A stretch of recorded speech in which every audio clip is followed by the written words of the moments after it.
네, 이번에는 동기부여책입니다. 자기계발서 책이라고 볼 수도 있고요. 뱅견의 기업 베스트셀러 속 명언 800이라는 책인데 단순하게 뭐 인터넷에 쳐보면 나올 법한 명언들로 엮은 게 아니라 이 김태현 인문학자가 직접 통찰력을 줬던 삶의 깨달음을 줬던 책 800권에서 주옥 같은 명언들을 14개의 카테고리로 나눠서 분류한 책입니다. 저는 자기계발서를 굉장히 좋아하기 때문에 엄청나게 반가웠고요. 사실 이 양에 비해서 저는 이틀 만에 다 봤거든요. 다른 일을 하면서. 그러니까 그만큼 어렵거나 지루한 책이 아니라 신이 나면서 맞아 이거였어. 아 이분도 이렇게 어렵게 했구나. 이렇게 동질감을 느끼면서 반갑게 읽었던 책인 것 같습니다. 그래서 이틀 만에 읽긴 했지만 앞으로 두고두고 오랫동안 다시 계속 힘들 때마다 또는 어떤 고민이 있을 때마다 찾아서 읽어보면 좋을 것 같은 책입니다. 되게 많이 공감이 됐고 제가 이렇게 표시했던 것처럼 많이 힘을 줬던 책인데요. 저는 여기에서 이제 되게 반가웠던 부분들이 있었어요. 신기했던 부분, 내가 몰랐던 부분들을 이 책에서 어떤 이론, 법칙으로 얘기해줬던 게 이제 작동 흥분 이론이라는 게 있대요. 관성의 법칙. 일단 시작하라는 그 메시지에서 그 작동 흥분 이론이라는 거를 설명을 하는데 이제 483번 명언에서 나오는 이론인데 우리의 몸과 마음은 일단 발동이 걸리면 자동으로 작동되는 기계처럼 하기 싫던 일도 일단 하다 보면 그것이 계기가 되어 계속하게 된다. 정신의학자 에밀 크레펠리는 이런 정신현상을 작동 흥분 이론이라고 명명했다. 이 이론에 따르면 우리 뇌는 몸이 일단 움직이기 시작하며 멈추는 데에도 에너지가 소모되기 때문에 하던 일을 계속하는 게 더 합리적이라고 판단한다. 또 532번 메시지 관성의 법칙에도 비슷한 얘기가 나와요. 그래서 그 앞에 작동 흥분 이론이라고 얘기했는데 여기서는 이제 작업 흥분이 작동되기 때문에 내가 의욕이 생겨서 일을 하는 게 아니라 일을 시작하다 보면 의욕이 생긴다고 얘기하고 있거든요. 제가 이 이론을 몰랐는데 제가 어떤 일을 시작할 때 하는 그 방법이 바로 이 이론에 맞는 거였구나. 그러니까 저한테는 항상 내가 해야 되는 그 투두리스트 중 하나가 운동이 공부거든요. 근데 되게 하기 싫죠. 그럼 일단 하는 방법이 요가를 가는 날이면 그냥 아침부터 요가복을 입고 있어요. 그리고 아무 생각하지 말고 내가 이걸 갔다 오면은 뭐가 힘들고 오늘만 쉴까 뭐 이런 생각을 전혀 하지 않고 그냥 일단 가요. 일단 가서 앉아 있어요. 그러면 시작하니까 남들 시작할 때 같이 해야겠죠. 그렇게 해서 또 운동을 그날 하고 오는 거고 공부도 하기 싫은데 그 전에 나 이렇게 공부할 마음이 안 생기지 하면서 계속 끌어올리는 게 아니라 일단 책상에 앉아요. 일단 책을 펴요. 일단 이거 잠깐만 봐야지 하고서 시작하면은 어느샌가 그 여기서 말한 것처럼 그걸 중단하는데도 에너지 소모가 크다고 하잖아요. 그래서 중단이 안 돼요. 계속 책만 보고 싶고 계속 공부만 하고 싶더라고요. 그래서 이게 실제 이론이 있는 거구나. 내가 작동하기 시작하면은 멈추지 않기 때문이니까 내가 일단 시작해야겠다라는 생각을 했고요. 또 반대로 일하고 있을 때 휴대폰을 본다든지 딴짓을 하면은 그것도 멈추는 게 어려우니까 일에 멀어지겠죠. 그래서 일할 때는 딴짓은 안 하는 게 좋을 것 같습니다. 그리고 여기에서 또 배움에 대한 이야기가 나오는데 배우려고 하지 않는 사람은 믿지 않는데요. 왜냐면 그런 사람들은 사고와 성장이 멈춰서 지난날의 시각에 머문 상태로 현재를 해석하려고 한대요. 꼰대라고 생각을 합니다. 요즘 현재의 트렌드를 전혀 읽지 못하고 자기가 잘 나갔던 때만 생각을 하고 그 관점으로만 세상을 보려고 하면은 갈등이 생길 수밖에 없죠. 그리고 아무도 그런 사람하고 이야기하고 싶지 않을 것 같아요. 저 사람은 잘 모르는 것 같아 라고 생각을 하게 되겠죠. 그리고 사고와 성장이 멈춘 사람들의 특징은 여기에도 나오지만 이거 이제 495 메시지에 나오는 건데 배우지 않으려는 사람들은 강압적이고 권위적이래요.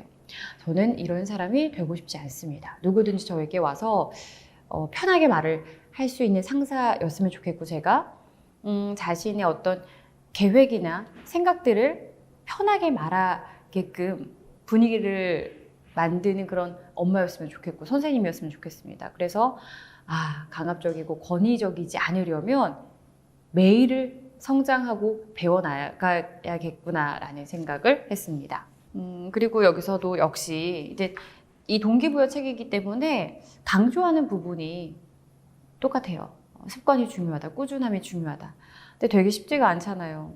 예습복습이 중요합니다라고 아무리 말해도 사람들은 안 들으려고 하죠. 요령을 배우려고 하죠. 성적을 아주 쉽게 예습복습하지 않아도 성적을 올리는 방법, 이런 비법, 요령을 찾으려고 하는데 사실은 뭔가를 하려면 정석대로 해야 돼요. 그래야지 기초가 탄탄하게 이렇게 하나하나 쌓아 올릴 수가 있는데, 습관이 되게 중요하다라고 모든 자기 개발서에 나와 있는 거, 지속성, 꾸준함, 이게 중요하다고 나와 있는 거는 이게 정말 어렵다는 거겠죠. 하지만 이걸 하는 사람만이 자신이 원하는 방향대로 살 수 있고 성취를 할 수 있다는 건데, 그래서 또 저는 체크를 해뒀습니다. 습관은 복리로 작용을 한대요. 그래서 돈이 복리로 불어나듯이 습관도 반복되면서 그 결과가 곱절로 불어난다고 합니다. 좋은 습관의 힘과 나쁜 습관의 대가는 현저한 차이를 드러낸다고 얘기를 하고 있습니다. 그래서 내가 뭐 오늘 하루 이렇게 알차게 보냈다고 뭐 달라지겠어. 지금 내일은 모를 수 있지만 이것이 1년 후, 5년 후, 10년 후 내가 정말 나이를 지그시 먹었을 때 내가 그런 습관을 내 몸에 좀 쌓아 올려놓은 것이 잘한 일이구나 라고 생각하게끔 반복되는 습관을 매일 상기하면서 노력을 해야겠습니다. 그리고 제가 봤을 때는 이제 이 책이 어떤 성취, 달성, 목표에 대한 추진력에 관한 책일 수도 있지만 저는 엄마니까 육아의 관점으로도 본 부분이 있어요. 그런 부분에서 되게 좋았던 부분은 375번 메시지, 주도적인 삶이 나오는데, 우리 아버지는 당신이 직접 실천해보지 않은 것은 가르치지 않았습니다 라는 대목이 나오거든요. 제가 자주 생각하는 거예요. 내가 하지 않은 걸 강요하지 말아야겠다. 그리고 그 아이에게 이런 삶을 살았으면 좋겠다라고 이야기를 한다면 내가 먼저 그런 삶을 사는 걸 보여줘야겠다라고 생각을 했는데 명언에 나오더라고요. 그리고 498번의 메시지가 펭귄의 꿈이라는 건데, 브루노라는 펭귄이 말을 하는 거예요. 아빠, 내가 정말 갈매기처럼 날 수 있을까? 라고 아빠한테 물어보니까 아빠가 갈매기처럼 하늘을 날 수 있는 건 갈매기뿐이란다. 너는 너만의 방법으로 날게 될 거야 라고 말을 해요. 너무 좋은 말이에요. 너무 좋은 말. 이 아이, 그리고 내가 가르치는 누군가, 그 사람의 방식과 속도대로 그렇게 자라나는 모습을 옆에서 지켜봐주고 응원해주는 것이 바른 양육자의 모습이 아닐까 생각을 합니다. 그래서 대단한 다른 사람과 타인과 비교해 가면서 저처럼 돼야 되는데, 저들의 삶처럼 우리도 그렇게 살아야 되는데 그게 아니었으면 좋겠어요. 제 스스로도. 그리고 아이한테도 너는 갈매기처럼 날아야 돼. 그게 아니라 갈매기가 될 수 없지. 너는 펭귄인데. 이렇게 말해줄 수 있는 엄마였으면 좋겠습니다. 끝으로 이 메시지를 딱 보면서 내가 생각하는 그 행복의 완벽한 조건이다 라고 좋아했던 부분이 있어요. 345번의 메시지, 소중하고 작은 의미라는 거에서 이제 긴 글이 나오는데, 내 사람을 지키고 나의 일을 해내며 내 삶을 좀 더 긍정적으로 보는 힘을 기르는 것, 그리고 가끔 밤하늘에 반짝이는 별을 바라보는 것으로 충분하다. 이런 행위들은 대단히 사소하다. 하지만 모이면 세상을 밝히는 빛이 된다. 우리를 살게 하는 힘은 소박하지만 매우 확실한 작은 의미에서부터 온다. 제가 꿈꾸는 진짜 행복해라는 그 순간이 바로 이런 것이거든요, 저는. 제가 제 사람을 제가 지키는 거예요, 제가. 저를 지키고, 내 사람들을 지키고, 또 나의 일을 해내며, 나의 일을 그냥 하는 게 아니라 해내는 거죠. 해낸다는 것 자체에 담긴 의미가 분명히 어려움이 있고 참 힘든 부분도 있겠지만 결국에 해내는 거죠. 그러면서도 내 삶을 좀 더 긍정적으로 보는 일, 밤하늘에 반짝이는 별을 보고 아름답다 이렇게 생각할 수 있는 여유를 갖는 거, 이것이 제가 바라는 행복의 완벽한 조건이지 않을까 생각이 들었습니다. 그래서 작가가 모아놓은 800가지의 명언들을 여러분도 좀 찬찬히 보시면서 나한테 필요한 글귀들을 메모해가며 또 주변에 이렇게 포스트잇으로 저는 붙여놓는 걸 되게 좋아하는데, 매번 상기하면서 우리는 참 의지박약이잖아요.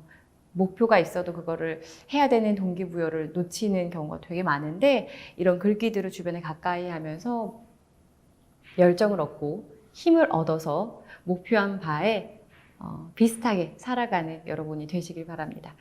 안 되셔도 상관이 없지만, 내가 뭐 본인이 만족하다면 상관이 없지만, 그래도 매일 좀 뿌듯하고 그 보람찬 하루하루를 보낼 수 있도록 이 명언 800가지가 힘이 됐으면 좋겠습니다. 그럼 제가 공감됐던, 제가 좋았던 파트 부분들을 오디오 낭독으로 같이 공유해 드리도록 하겠습니다. 343번. 가장 중요한 것을 찾아라. 만약 당신이 진로나 관계에서 갈림길에 서 있다면, 돈이나 중독 문제로 어려움을 겪고 있다면, 아니면 건강관리에 애를 먹고 있다면 나에게 가장 중요한 게 무엇인지 정의하는 것에서부터 변화의 여정은 시작됩니다. 이 땅에서의 시간은 제한적이에요. 당신은 주어진 시간 동안 무엇을 할 건가요? 쉬지 않고 펼쳐지는 소중한 미래를 어떻게 보낼 건가요? 오프라 윈프리, 언제나 길은 있다. 344번. 다시 꿈을 꾸다. 우리 모두는 본래 꿈꾸는 자였다. 어린 시절 우리의 마음속은 온통 꿈으로 가득 차 있었고, 그로 인해 하루하루 설레고 가슴 벅찼다. 하지만 어느 날인가부터 우리는 꿈 대신 현실을 바라보기 시작했고, 그때부터 삶은 팍팍하고 힘겨운 것이 돼버렸다. 이제 우리는 어린 시절의 순수함을 회복해야 한다. 현실을 보는 대신 꿈을 보고, 현실을 믿는 대신 꿈을 믿고, 현실에 얽매여 사는 대신 꿈을 추구하며 살아야 한다. 이지성, 꿈꾸는 다락방. 345번. 소중하고 작은 의미. 자기만의 의미를 발견한 사람은 흔들리지 않는다. 인생의 무게를 감당할 이유를 스스로 찾았기 때문이다. 누구나 저마다의 삶 속에서 의미를 찾을 수 있다. 살아야 하는 이유는 거창한 무언가에 있지 않다.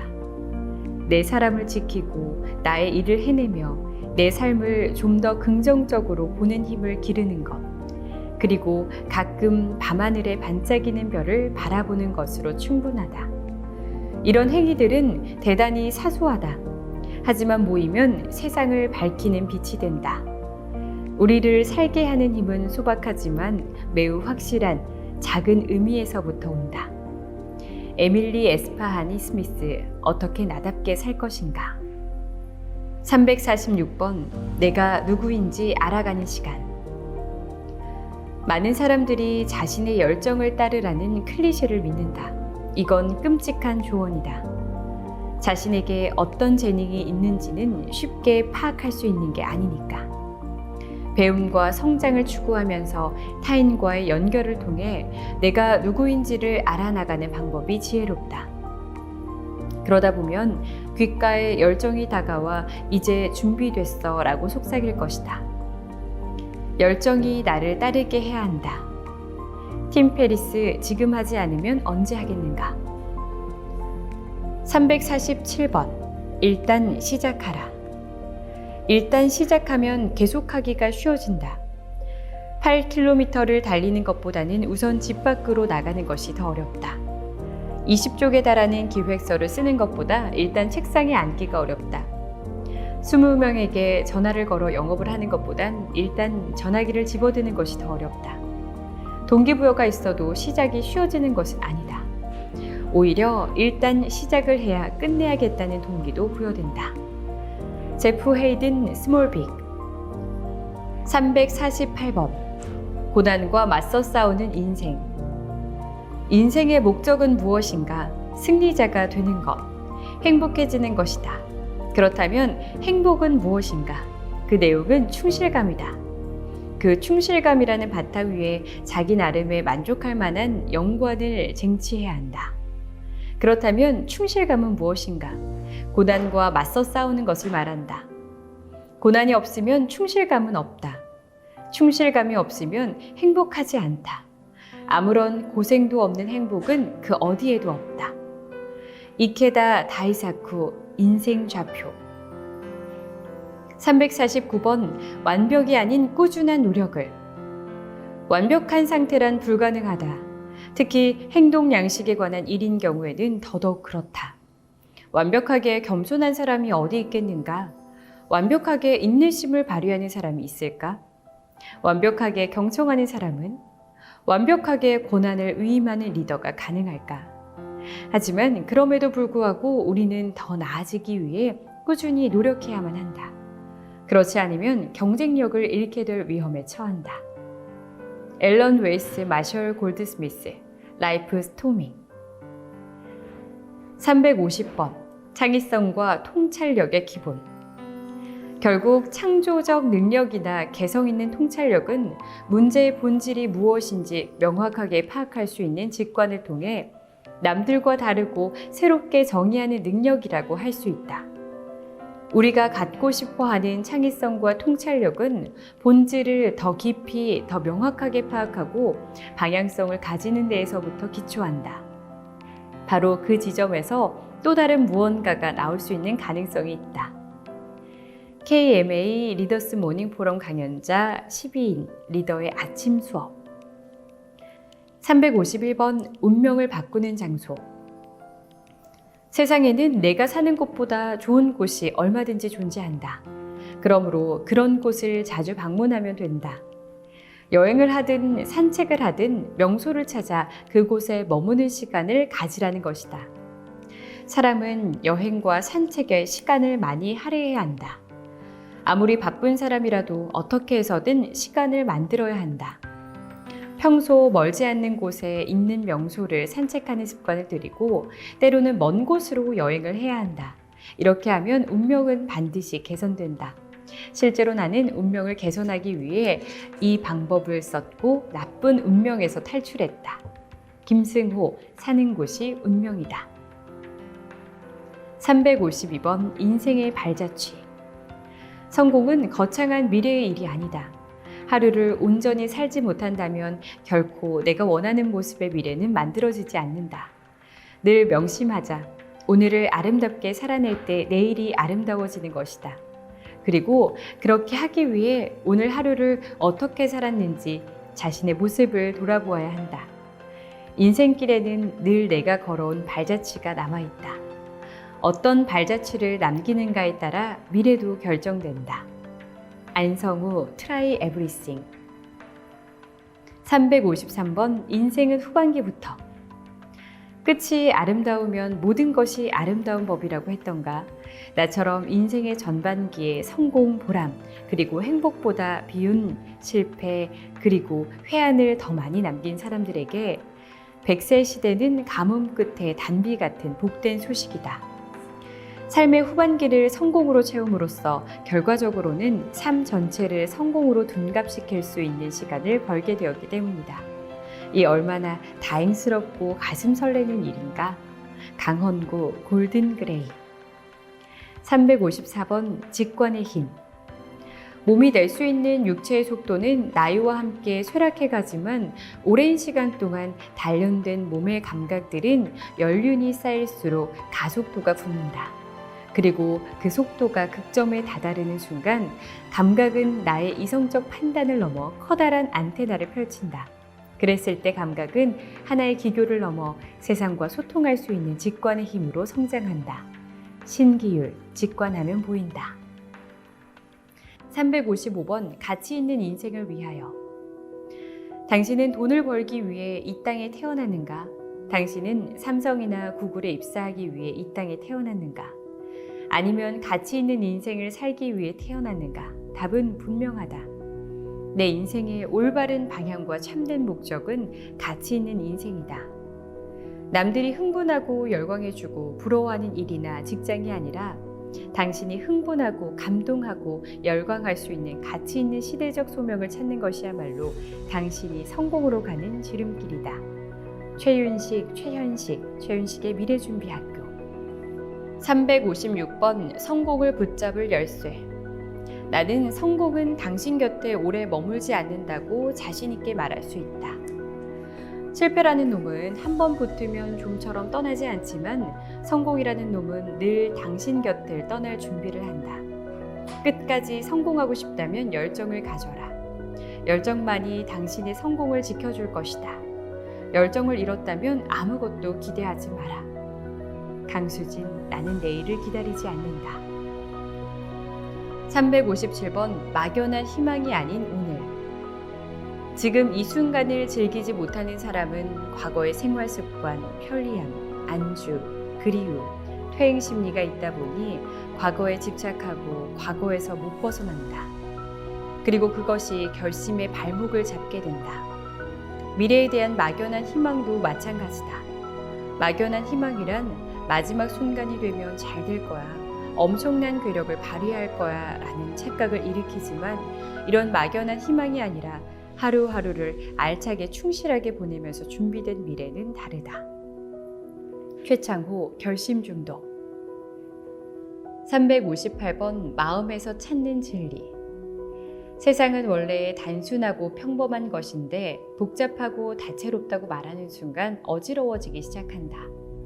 그러니 복잡한 것을 단순화하는 방법을 익히고 삶의 진면목을 되찾아야 한다. 물론 단순하다고 해서 조악하고 허술한 것은 아니다. 이는 세계의 출발점이자 인생의 정수이다. 이 단순함의 진리는 물질보다는 정신에서, 육체보다는 마음에서 찾을 수 있다. 수스, 멈추어야 할 때, 나아가야 할 때, 돌아봐야 할 때. 359번 은퇴는 나중에.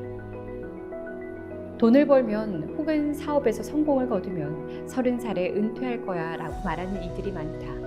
그런 일은 좀처럼 일어나지 않는다. 그런 큰 꿈과 비전을 품고 그런 추진력으로 뭔가 놀라운 일을 이루어낸 사람은 그저 누워 쉬면서 은퇴 생활을 하려는 유형의 사람이 아니기 때문이다.